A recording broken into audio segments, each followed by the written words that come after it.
আপনি কি জানেন সবার ঘরে ঘরে থাকা সামান্য কিছু উপকরণ দিয়ে বানানো যায় চোখ ধাঁধানো আর মন জুড়ানো এক রেসিপি? আর নয় আলুর চপ, ডিম চপ। এই শীতে সবার ঘরে ঘরে থাকবে শেফ ইশিকার সিগনেচার রেসিপি খিরসা চপ। বাহির থেকে মুচমুচে আর ভিতর থেকে ক্রিমি এই চপগুলো খেলে চিন্তায় পড়ে যাবেন এটা পিঠা নাকি মিষ্টি। আসসালামু আলাইকুম everyone, I am chef Ishika. Welcome back to iFood channel.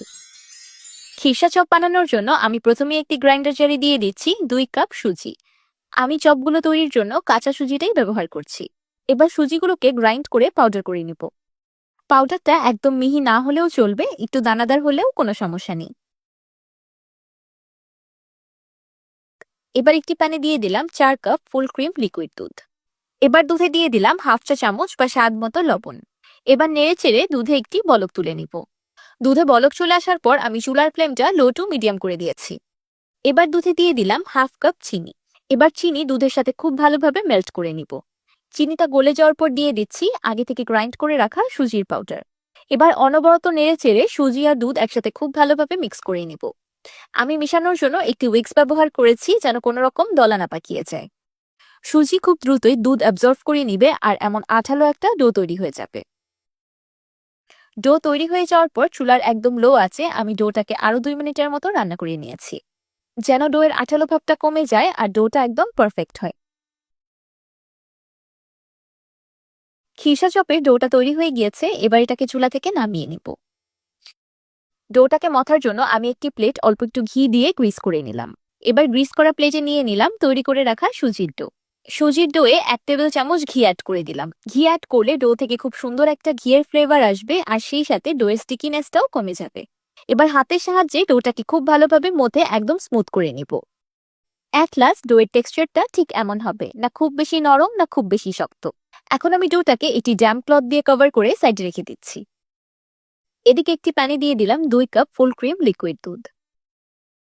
সেই সাথে দিয়ে দিচ্ছি 1/4 কাপ গুঁড়া দুধ, 1/4 কাপ চালের গুঁড়ো আর 1/4 কাপ নারিকেল কোড়ানো।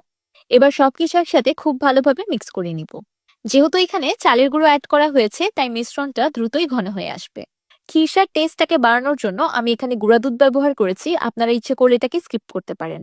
খিরসাটা যখন এমন ঘন হয়ে আসবে তখন দিতে হবে গুড়, কিন্তু কোনো যেমন তেমন গুড় না, গ্রামীণ স্বাদের অথেন্টিক ও খাঁটি গুড়। যেহেতু শীত চলে এসেছে আমাদের প্রায় সময় পিঠা পায়েস খেতে মন চাইবে, এটাই স্বাভাবিক। তাই আমার বাসায় শীতের পিঠাপুলির আয়োজনের জন্য আমি অর্ডার করেছি গ্রামীণ স্বাদের অথেন্টিক গুড়। গ্রামীণ স্বাদ সবসময় 1 নাম্বার গুড়টাই প্রোভাইড করে থাকে, যেটা স্বাদে আর ঘ্রাণে একদম অতুলনীয়। শুধু গুড়ই না, তাদের প্যাকেজিংটাও একদমই প্রিমিয়াম। এমন সুন্দর একটি প্রিমিয়াম বক্সের ভিতর পাবেন আপনারা গ্রামীণ স্বাদের খেজুরের পাটালি গুড়। গ্রামীণ স্বাদের অফিসিয়াল ফেসবুক পেজ আমি আমার এই ভিডিওর ক্যাপশনে ট্যাগ করে দিব, আপনারা অবশ্যই চেক আউট করবেন আর তাদের পেজ থেকে একবার হলেও গুড় অর্ডার করে খেয়ে দেখবেন, তাহলে পার্থক্যটা নিজেই বুঝতে পারবেন। আমি খিরসাতে অ্যাড করে দিলাম 1 কাপ পাটালি গুড়। লোকাল পাটালি গুড় আগে পানিতে মেল্ট করে সেটা ছেঁকে নিতে হয়, কারণ ময়লা থাকার সম্ভাবনা থাকে। গ্রামীণ স্বাদের পাটালি গুড়টা আপনারা সরাসরি আপনাদের রান্নায় ব্যবহার করতে পারবেন, কারণ এটাতে কোনো রকম ময়লা থাকে না। বাজারের অন্যান্য লোকাল গুড় বেশি দিন সংরক্ষণ করলে গলে ফেনা ফেনা উঠে যায়, কিন্তু গ্রামীণ স্বাদের গুড় আমি বছর জুড়ে সংরক্ষণ করি, স্বাদ আর ঘ্রাণ একদম অটুট থাকে। দেখতেই পাচ্ছেন অল্প একটু গুড় ব্যবহার করার পরেও খিসার কালারটা কত দারুণ এসেছে। রান্না করতে করতে যখন খিসাটা এমন ঘন হয়ে যাবে তখন দিয়ে দিব 1 টেবিল চামচ ঘি। ঘি অ্যাড করার পর খিসাটাকে আরো 2-3 মিনিটের মতো রান্না করে নিব। আরো কিছুক্ষণ রান্না করে নেওয়ার পর যখন খিসার কনসিস্টেন্সিটা এমন ঘন হয়ে যাবে তখন এটাকে চুলা থেকে নামিয়ে নিব।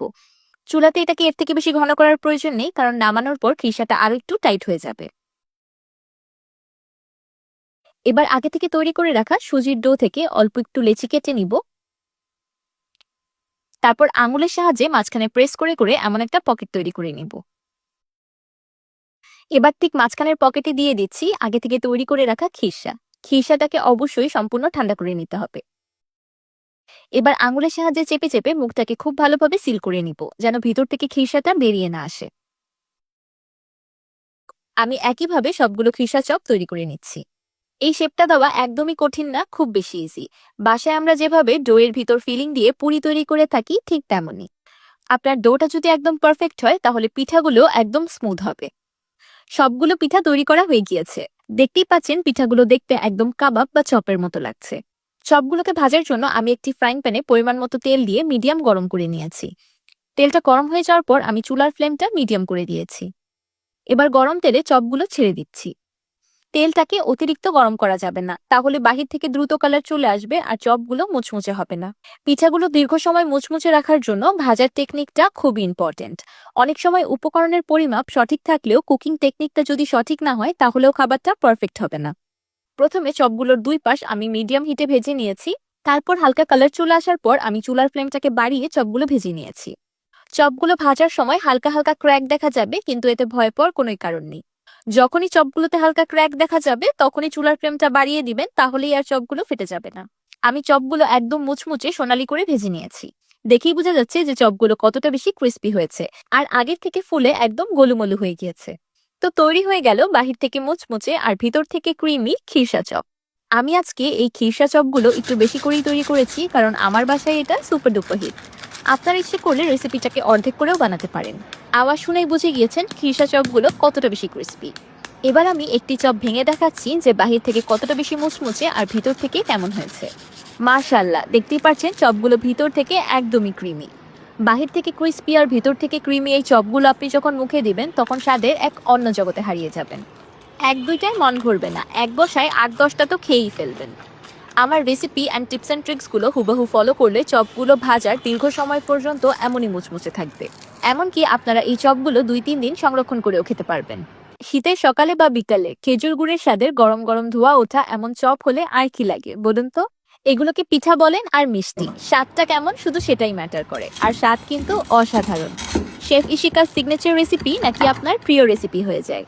তাহলে আর দেরি না করে এখনই উঠুন আর বানিয়ে নিন এই আকর্ষণীয় চপগুলো, আর আমাকে অবশ্যই কমেন্ট করে জানাবেন আপনাদের কাছে কেমন লাগলো। ভিডিওটি ভালো লাগলে অবশ্যই একটি লাইক দিয়ে দিবেন আর আমার চ্যানেল সাবস্ক্রাইব করে আমার চ্যানেলের পাশেই থাকবেন। আল্লাহ হাফেজ।